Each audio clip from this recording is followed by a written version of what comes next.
रात का अंधेरा पूरे गांव पर अपनी काली चादर फैला चुका था। आसमान में आधा चांद बादलों के पीछे छुप छुप कर झांक रहा था। ठंडी हवा में सरसराते पेड़ों की आवाज किसी अनजाने खतरे का संकेत दे रही थी। गांव लालीगढ़ में आज होलिका दहन की तैयारी जोरों पर थी। चौपाल के बीचों बीच लकड़ियों का बड़ा सा ढेर लगाया गया था। बच्चे खुश थे, औरतें गीत गा रही थीं और आदमी हंसी मजाक में व्यस्त थे। लेकिन उस खुशी के बीच एक अजीब सी बेचैनी थी, जैसे कोई अनहोनी होने वाली हो। राघव, जो 5 साल बाद शहर से अपने गांव लौटा था, भीड़ से थोड़ा दूर खड़ा सब कुछ देख रहा था। उसके चेहरे पर खुशी कम और चिंता ज्यादा थी। उसकी मां ने उसे आते ही चेतावनी दी थी, बेटा, होलिका दहन की रात जल्दी घर लौट आना। इस रात कुछ भी शुभ नहीं होता। राघव हंस पड़ा था।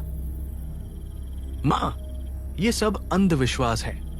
लेकिन मां की आंखों में जो डर था वो बनावटी नहीं था।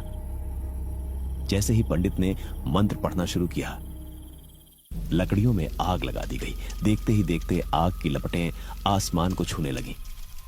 होलिका माता की जय। सबने का नारा लगाया। राघव की नजर अचानक आग की लपटों के बीच कुछ अजीब पर पड़ी। उसे लगा जैसे आग के अंदर कोई आकृति खड़ी हो, एक औरत की परछाई। वो परछाई धीरे धीरे हिल रही थी, जैसे किसी को देख रही हो। राघव ने पलकें झपकाई। परछाई गायब थी। शायद मेरा वहम है, उसने खुद से कहा। तभी पीछे से किसी ने उसके कंधे पर हाथ रखा। राघव चौंक कर मुड़ा। वो उसका बचपन का दोस्त मोहन था। क्यों, शहर वाले बाबू डर गए क्या? नहीं, बस लगा जैसे आग में कोई खड़ा था। मोहन का चेहरा अचानक गंभीर हो गया। तुमने भी देखा? मतलब? मोहन ने धीमे स्वर में कहा, हर साल होलिका दहन की रात आग में वो दिखाई देती है। राघव के शरीर में सिहरन दौड़ गई। कौन? मोहन ने इधर उधर देखा, फिर फुसफुसाया, चुड़ैल, जिसे सालों पहले इसी आग में जला दिया गया था। करीब 20 साल पहले इसी गांव में एक औरत रहती थी, गौरी। लोग कहते थे कि वो जादू टोना जानती थी। गांव में जब भी कोई बीमार पड़ता या फसल खराब होती, लोग उसी पर शक करते। एक साल होलिका दहन की रात गांव वालों ने उसे पकड़ लिया। गौरी चिल्लाती रही, मैं निर्दोष हूं, मुझे छोड़ दो। लेकिन भीड़ ने उसकी एक न सुनी। उसे होलिका की आग में फेंक दिया गया। उस रात उसकी चीखें पूरे गांव में गूंजती रहीं। और मरते मरते उसने कहा था, हर होलिका दहन की रात मैं लौटूंगी और तुम सबको अपने साथ ले जाऊंगी। राघव ने हंसने की कोशिश की। ये सब कहानी है, मोहन ने एक गंभीर स्वर में कहा। तो फिर पिछले साल रमेश काका की मौत कैसे हुई? वो भी होलिका दहन की रात आग के पास। राघव चुप हो गया। तभी अचानक तेज हवा चली। आग की लपटें बेकाबू होकर ऊंची उठने लगी। लोगों में हलचल मच गई। और फिर आग के बीच वही औरत की आकृति फिर दिखाई दी। इस बार साफ, लंबे खुले बाल, जलती हुई आंखें और चेहरे पर डरावनी मुस्कान। वो सीधे राघव की ओर देख रही थी। राघव का दिल जोर जोर से धड़कने लगा। अचानक आग से एक जलती हुई लकड़ी बाहर गिरी। लोग पीछे हट गए। परछाई आग से बाहर निकल आई। भीड़ में अफरा तफरी मच गई। वो आ गई, भागो! किसी ने चिल्लाया और उसी पल गांव की बिजली चली गई। चारों तरफ घना अंधेरा, सिर्फ जलती हुई आग की लाल रोशनी और उस औरत की हंसी। राघव को लगा जैसे उसके पैर जमीन में जड़ गए हों। वो परछाई धीरे धीरे उसकी ओर बढ़ रही थी। राघव, तू लौट आया। उसकी आवाज राख की तरह सूखी थी। मैंने तेरा इंतजार किया। राघव का दिमाग सुन्न हो गया। तुम मुझे कैसे जानती हो? वो हंसी। क्योंकि जिस दिन मुझे आग में फेंका गया था, उस दिन तू भी वहां था। राघव की आंखों के सामने अतीत घूम गया। उसे याद आया, वो छोटा था, भीड़ के साथ खड़ा था, डर के मारे चुप, लेकिन उसने भी पत्थर उठाकर फेंका था। गौरी की आंखें उससे मिली थी और वो नजर आज भी उसके दिल में धंसी थी। मुझे माफ कर दो। राघव बुदबुदाया, लेकिन वो चीखी। अब बहुत देर हो चुकी है। अचानक आग और तेज भड़क उठी। आसमान में बिजली कड़की। लोग भागने लगे। मोहन राघव को खींचने आया, लेकिन जैसे ही उसने उसका हाथ पकड़ा, उसका हाथ बर्फ की तरह ठंडा हो गया। मोहन की आंखें फैल गई, उसका चेहरा सफेद पड़ गया और अगले ही पल वो जमीन पर गिर पड़ा। मोहन। राघव चीखा, लेकिन मोहन की आंखें खुली की खुली रह गई। उसकी सांस रुक चुकी थी। गांव में चीख पुकार मच गई और उस अंधेरे में वो औरत धीरे धीरे धुएं में बदलकर गायब हो गई। रात और भी गहरी हो चुकी थी। मोहन की लाश चौपाल में पड़ी थी। लोग डर के मारे घरों में बंद हो गए। राघव अकेला खड़ा था। उसकी आंखों में पछतावा और डर था। उसने आसमान की ओर देखा। चांद फिर बादलों के पीछे छुप गया और हवा में फिर वही फुसफुसाहट गूंजी। राघव, यह तो बस शुरुआत है। अगला नंबर तेरा है। राघव का दिल बैठ गया। रात अब पहले से भी ज्यादा काली हो चुकी थी। गांव अलीगढ़ की गलियां सुनसान पड़ी थी।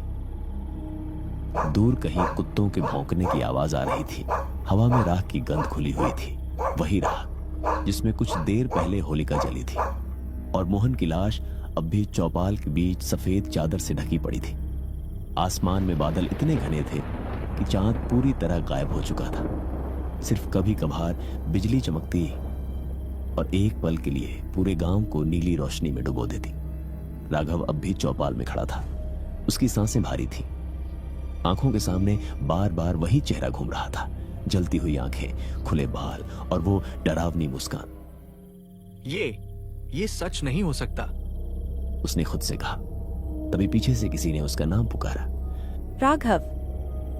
वो पलटा। वो उसकी मां थी। चल घर चल, ये रात ठीक नहीं है। राघव बिना कुछ बोले मां के साथ घर की ओर चल पड़ा। हर कदम पर उसे ऐसा लग रहा था जैसे कोई उसके पीछे पीछे चल रहा हो। जब भी वो मुड़कर देखता, सिर्फ अंधेरा। घर पहुंचते ही मां ने दरवाजा अंदर से बंद कर लिया। आज कोई बाहर नहीं जाएगा, उसने सख्त आवाज में कहा। राघव खिड़की के पास जाकर बाहर देखने लगा। दूर चौपाल की आग अब धीमी हो चुकी थी, लेकिन उसकी लाल चमक अब भी आसमान में तैर रही थी। तभी खिड़की के बाहर उसे किसी की परछाई दिखी। वो परछाई धीरे धीरे खिड़की के पास आई। राघव का दिल जोर से धड़कने लगा। बिजली चमकी और एक पल के लिए उसने साफ देखा, वो गौरी थी। उसका चेहरा आधा जला हुआ, आंखें खून की तरह लाल और होंठों पर वही मुस्कान। राघव पीछे हट गया। मां ने घबराकर पूछा, क्या हुआ बेटा? मां, वो यहां है। मां ने कांपते हाथों से तुलसी के पास रखा गंगा जल उठाया और दरवाजे पर छिड़क दिया। अचानक बाहर से एक तेज चीख गूंजी, ऐसी चीख जो इंसानी नहीं लगती थी। घर की दीवारें हिलने लगीं। राघव की मां ने रोते हुए कहा, आज सच जानने का वक्त आ गया है। राघव ने उनकी ओर देखा। जिस दिन गौरी को जलाया गया था, उस दिन तेरे पिता भी उस भीड़ में थे। राघव चौंक गया। क्या? गौरी निर्दोष थी बेटा। उसने सिर्फ इतना किया था कि गांव के जमींदार के खिलाफ आवाज उठाई थी। उसने देखा था कि वो गरीबों की जमीन हड़प रहा है। फिर उसे चुड़ैल क्यों कहा गया? मां ने गहरी सांस ली। क्योंकि सच्चाई से डरने वाले लोग उसे बदनाम करना चाहते थे। राघव के दिमाग में सब साफ होने लगा।